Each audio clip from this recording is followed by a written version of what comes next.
네, 외신을 통해서 주요 이슈들 체크해보는 픽미업 시간입니다. 매일경제신문의 추동훈 기자님과 오늘도 함께하겠습니다. 안녕하세요. 네, 안녕하세요.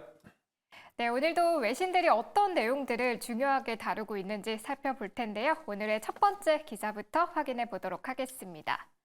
자, 오늘의 첫 번째 기사는요, 바로 어제 개막했던 MWC에서 나온 소식인데요. 바로 삼성전자가 스마트링의 실물을 드디어 공개를 했다는 소식입니다. 자, 이게 반지를 끼고 있으면요, 건강 데이터가 측정이 되는 건데요. 사진을 보고 정말 신기했던 게 그냥 정말 군더더기 없이 그냥 반지 모양이더라고요. 맞습니다. 네. 어떻게 보셨어요? 네, 맞습니다. 저희가 지난주에도 정리를 한번 했었죠. 이 MWC가 개막을 하고 있고요. 어떤 아이템들, 어떤 기업들 좀 주목해야 되냐라고 말씀을 드렸습니다. 자, CES에게 그 수장의 자리를 좀 빼앗겼다라는 우려가 있었음에도 불구하고요. 이번 MWC에서 새로운 제품이 나왔습니다. 그렇다 보니까 시장에서는 관심이 쏠릴 수밖에 없었고요. 그 제품이 바로 삼성전자에서 나왔다는 점이 재미있는 포인트인 것 같습니다. 자, 말씀해 주신 대로 갤럭시 링입니다. 사실 한 달여 전쯤에요. 행사에서 티저 영상만 공개가 됐었습니다. 깜짝 발표가 있었고 이를 통해서 반지라는 새로운 제품이 나온다라는 점이 관심을 모았었습니다. 그를 이번에 MWC 2024에서 공개했다라는 점에서는 관심이 쏠렸었고요. 다만 직접 착용을 해보거나 이런 식으로 테스트를 해볼 수는 없었다라는 점도 한계로 지적되고 있습니다. 자, 갤럭시 링 같은 경우에는요, 블랙과 골드, 실버 세 가지 색상이고요. 사이즈는 총 9가지 사이즈로 해서 대부분의 사람들이 자기에게 맞는 사이즈도 고를 수 있을 것이라고 발표가 됐습니다. 결국에는 이 바이오 데이터를 측정할 수 있는 기기로 이 갤럭시 링이 사용될 것이다라는 것이 삼성전자 쪽의 설명이고요. 웨어러블 장치를 대표하는 것은 바로 워치가 있습니다. 애플 같은 경우에도 애플 워치가 있고요. 삼성도 갤럭시 워치 시리즈를 내놓고 있는데 여기에서 가장 큰 문제 아닌 문제가 바로 배터리 문제가 지적되어 왔었습니다. 그렇다 보니까 이를 길게 이용할 수 있으면서도 거추장스럽거나 항상 차고 있는 것에 부담을 느끼지 않은 제품에 대한 니즈가 있었고요. 이를 만들어낸 것이 삼성전자의 갤럭시 링이라고 보시면 될 것 같습니다. 자, 말씀드린 대로 어떤 제품인지 실질적으로 착용감은 어떤지 등은 이번에 확인해 볼 수는 없었는데요. 아크릴 상자에 들어 있다 보니까 많은 사람들이 이 삼성전자의 부스를 찾아 어떻게 생긴 것인지 그리고 어떻게 발전될 것인지에 대해서 흥미롭게 살펴봤다 정도로 보시면 될 것 같습니다. 실제 이번 MWC를 찾은 최태원 SK그룹 회장 등도 이 갤럭시 링을 유심히 살펴봤었고요. 이 제품이 어떻게 이러한 바이오 측정을 계속해서 해줄 것인가에 대해서도 관심을 가진다라는 관심도 표명하기도 했었습니다. 자, 구체적인 출시 시기가 확정되진 않았는데요. 하반기 언팩 행사가 7월에서 8월께 열릴 것이다라고 이야기되는 만큼 이 갤럭시 링도 그쯤이면은 출시되지 않을까라고 기대를 모으고 있습니다. 사실 애플 같은 경우에는요, 비전 프로라고 불리는 VR 기기를 새롭게 올해 선보였고요. 갤럭시를 내놓은 삼성전자에서는 갤럭시 링이라는 새로운 제품군을 내놓았습니다. 자, 스마트폰에 대한 포화에 대한 이야기가 나왔었고요. 넥스트 아이템에 대한 기대감이 높아지는 시점. 과연 두 회사의 선택, 어떤 식으로 매출에 영향을 미치고 전략에 영향을 미칠지 등도 체크해 보시면 흥미로울 것 같습니다. 네, 삼성전자의 갤럭시 링은 하반기 출시로 현재 전망이 되고 있다고 하니까요. 참고해 주시고요. 자, 이어서 또 신기한 기사를 하나 더 준비를 해 주셨더라고요. AI가 2, 3년 안에 약을 만들 거라고요. 네, 맞습니다. 데미스 허사비스 구글 딥마인드 CEO입니다. 이번 MWC 행사에서 키노트 스피치, 기조 연설이라고 하죠. 이를 했던 대표적인 인물 중 하나이고요. 딥마인드는 잘 알려져 있는 게 바로 알파고입니다. 알파고라는 AI 인공지능으로 이 바둑의 신이라고 불렸었던 이세돌 기사를 잡아내면서 화제를 모았었던 그 회사인데요. 이 딥마인드의 CEO가 이번 행사에서 여러 가지 메시지를 내놨는데요. 화두는 AI였습니다. 그 중에서 참 좀 재미있게 나오면서 보도가 많이 된 뉴스가 있는데요. 바로 2에서 3년 안에 인공지능이 약을 만들 것이다. 이가 약을 디자인할 수 있다라는 예측을 내놓았다라는 겁니다. 사실 제약회사 같은 경우에는요, 전략들이 뭐 아니면 안면도라고 표현을 합니다. 수많은 R&D 비용을 투자하고요. 신약 개발을 위해서 많은 돈을 투자합니다. 그렇게 해서 결국에 성공을 한다면 떼돈을 벌 수 있지만 이게 정말 쉬운 일이 아니라는 것인데요. 이런 만큼 부담스러운 일일 수밖에 없는 신약을 개발하는 데 있어서 인공지능이 투입된다면 이제는 2, 3년마다 새로운 신약이 나올 수도 있다라는 뉴스가 나온 것입니다. 자, 그만큼 인공지능의 활용도가 높아질 것이다라는 것이고요. 신약을 만들 수 있다라는 뜻은 결국에 인류의 질병들을 하나둘 잡아갈 수 있다라는 측면에서 인류적으로도 굉장히 큰 가치가 있는 일이다라고 전망이 되고 있습니다. 자, 지난해부터 본격화되고 있는 인공지능에 대한 관심이 하나둘 산업 영역, 섹터 부분에서도 이렇게 구체화되고 있는 만큼 과연 인공지능이 올해 어떤 산업에서, 어떤 종목, 어떤 기업에서 또 두각을 나타낼지 계속해서 살펴보시는 거 흥미로운 뉴스거리인 것 같습니다. 네, 기술의 발전이 정말 이렇게나 놀랍구나 하게 되는 오늘의 첫 번째 소식이었고요. 자, 그럼 이어서 다음 기사로 넘어가 보겠습니다.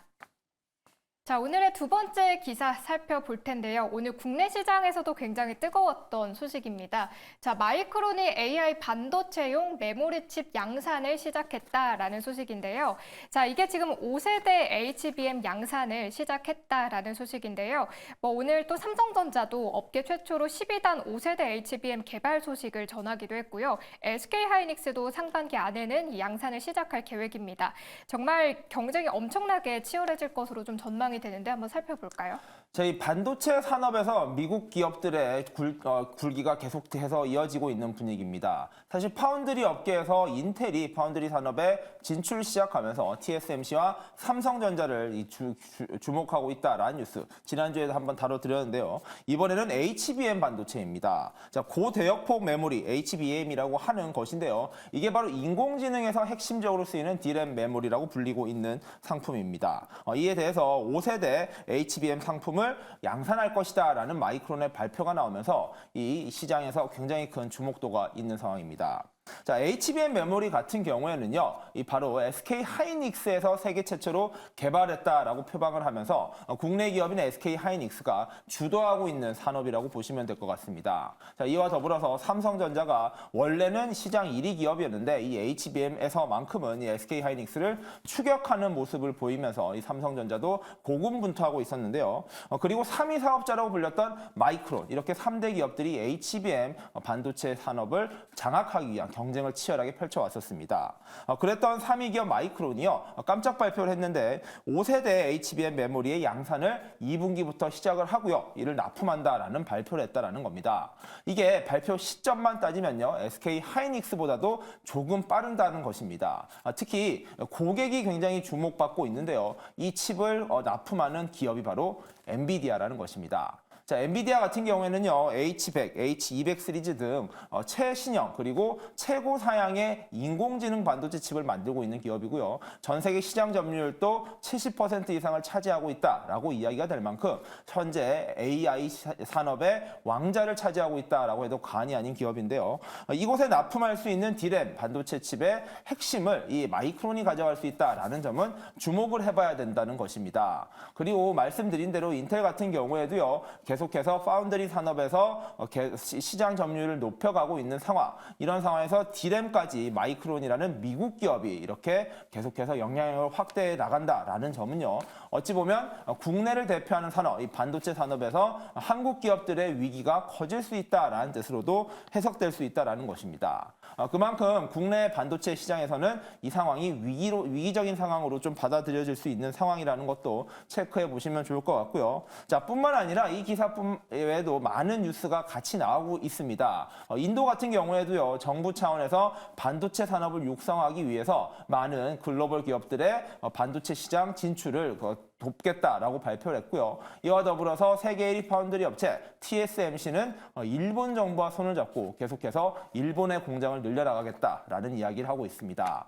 사실 국내를 대표하는 산업 반도체인데요. 이 상황에서 미국과 인도, 일본과 대만까지 서로 합종 영향을 거듭하면서 한국 시장으로서는 굉장히 어려움이 커지고 있는 상황입니다. 자, 24년도 반도체 시장에 여러 가지 명가암이 반복될 것으로 예상되는 만큼 이 시장을 놓고 투자자 여러분들도 눈치 싸움을 치열하게 하셔야 될 것 같습니다. 네, 이렇게 오늘의 두 번째 기사는요, 마이크론이 5세대 HBM 양산을 시작한다는 소식이었고요. 이 업계 강자의 자리에 변동이 있을지는 조금 더 지켜보셔야 할 것 같습니다. 자, 그럼 이어서 마지막 기사로 넘어가 보시죠. 자, 오늘의 마지막 기사는요, 시인이 런던 IPO를 고심하고 있다라는 소식입니다. 자, 저희가 일전에 시인 하면 중국판 유니클로 같은 곳이다라고 소개를 드린 적이 있습니다. 자, 이 시인이 미국 상장을 추진하고 있었는데요. 이게 좀 녹록지가 않아서 런던으로 눈을 돌리고 있다고요. 네, 패스트 패션 브랜드 또는 스파 브랜드라고 불리는 것인데요. 국내에서는 유니클로나 탑10과 같은 브랜드들이 유명합니다. 그리고 국내에서는 아직까지 막 알려지진 않았지만 미국과 중국 등지에서 주목받고 있는 패스트 패션 브랜드 쉬인이라는 기업이 있습니다. 미국에선 쉐인이라고 불리기도 하는데요. 이 기업이 현재 미국 상장을 준비해 왔었는데 이게 녹록치 않은 분위기라고 분석되고 있습니다. 그로 인해서 다른 시장을 검토하고 있는데 대표적으로 유럽을 대표하는 런던 시장이나 안 될 경우에 싱가포르 등 다른 시장도 좀 더 살펴보겠다라고 이야기를 하고 있다라고 하네요. 자, 이게 중국 회사입니다. 중국에서 설립을 했었고요. 현재 본사 자체는 싱가포르로 옮겨놓은 상황입니다. 중국 리스크가 워낙 크다 보니까요. 시인 입장에서도 이를 피하기 위해서 여러 가지 전략을 고심하고 있다라고 보시면 될 것 같은데요. 아시다시피 미국과 중국 간의 갈등은 계속해서 커지고 있는 상황입니다. 틱톡을 비롯해서 중국 브랜드나 중국 기업에 대한 규제 계속해서 미국의 정부 또는 미국의 의회에서 강화하고 있는 상황입니다. 그렇다 보니까 이 IPO를 승인하는 기관 바로 SEC인데요.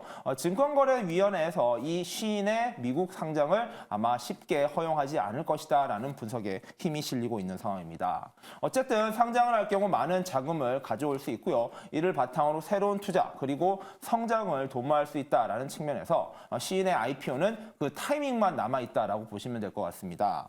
하지만 미국 시장이 녹록치 않을 경우 다른 시장으로의 이동을 통해서 IPO를 하겠다라는 것이 시인의 계획이라고 보시면 될 것 같고요.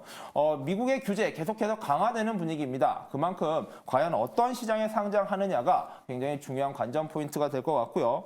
영국이죠. 이 런던 시장을 가지고 있는 영국 같은 경우에는 이 시인의 상장을 굉장히 환영하는 분위기라고 합니다. 실제로 유럽 시장에서의 상장 분위기는 굉장히 가라앉아 있는 상황입니다. 지난해 영국의 IPO 조달액이 10억 달러였는데 이게 수십 년간 중에 가장 최저치였다고 하는데요. 과연 몸값이 지금 낮아져 있는 시인이 미국을 포기하고 런던으로 떠나갈지 이러한 상장 뉴스가 중국 기업과 미국과의 갈등 등의 여러 가지 요소들을 봤을 때 굉장히 중요한 부분인 것 같습니다. 네, 이렇게 시인의 IPO 관련한 소식까지 오늘 마지막 기사로 정리를 해봤고요. 오늘도 3개 기사로 오늘의 주요 이슈들 체크해봤습니다. 지금까지 매일경제신문의 추동훈 기자님과 함께했습니다. 고맙습니다. 네, 감사합니다.